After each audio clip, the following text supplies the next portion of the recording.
धनक value research के podcast में आपका स्वागत है। आप सुन रहे हैं फर्स्ट पेज कॉलम, जिसको धीरेन्द्र कुमार ने लिखा है। पोर्टफोलियो का डाइट प्लान। आपके म्यूचुअल फंड कलेक्शन को शायद वजन घटाने के प्लान की जरूरत है।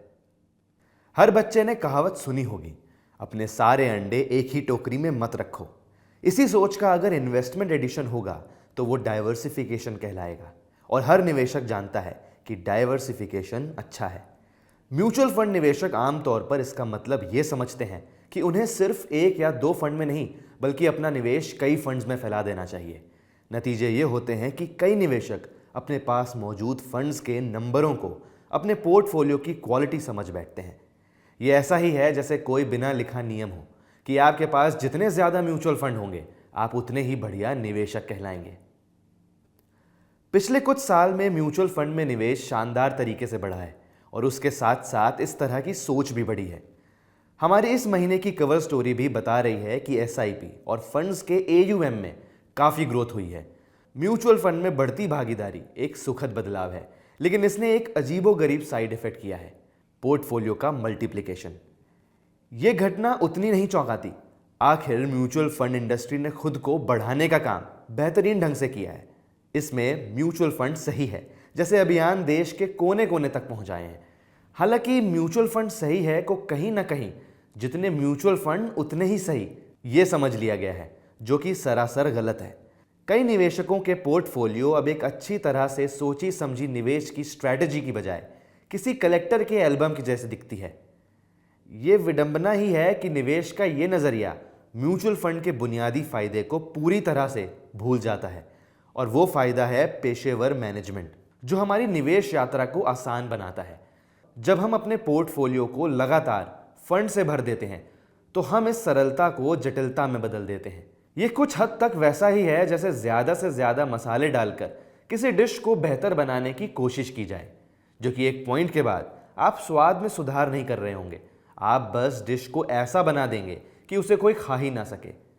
ये स्थिति इतनी विकट इसलिए भी बन गई है क्योंकि हम ऐसे युग में रहते हैं जहां जानकारियों की अति है।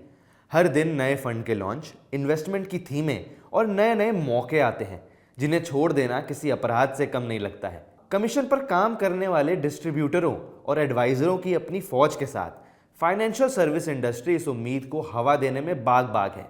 इन बिचौलियों की कड़ी प्रतिस्पर्धा, जिनमें से हर एक अपने खुद के फंड को आगे बढ़ाता है, आपके पोर्टफोलियो में और ज़्यादा स्कीमें जोड़ने के लिए लगातार तुला रहता है।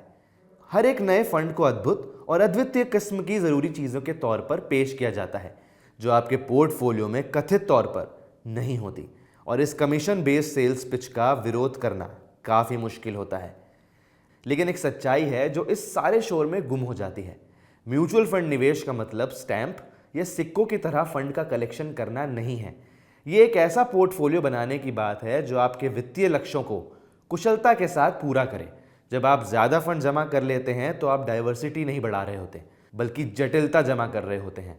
आप अपने निवेशों की निगरानी और ज़रूरत पड़ने पर सार्थक बदलाव के काम को मुश्किल कर रहे होते हैं, और शायद उनके फ़ायदों को भी कम कर देते हैं जिन्होंने आपको पहली बार म्यूचुअल फंड्स की ओर आकर्षित किया था।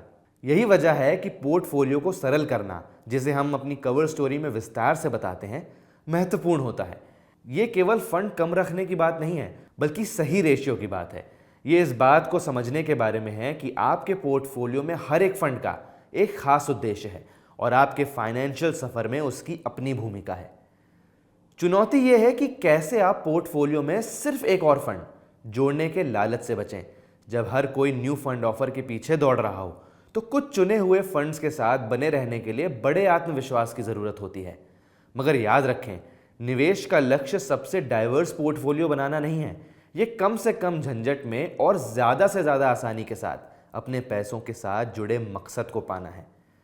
जैसा कि आप हमारी कवर स्टोरी में पाएंगे कि मैं आपको अपने पोर्टफोलियो पर सोचने के लिए प्रोत्साहित करता हूँ। क्या आपके सभी फंड आपके किसी उद्देश्य को पूरा कर रहे हैं, या कुछ फंड सिर्फ इसलिए शामिल कर लिए गए हैं क्योंकि वे एक अच्छा आइडिया लग रहे थे? कभी कभी आपके सबसे अच्छे निवेश के फैसले निवेश को सरल बनाने, अव्यवस्था को कम करने और जो मायने रखता है उस पर ध्यान केंद्रित करने के बारे में होते हैं।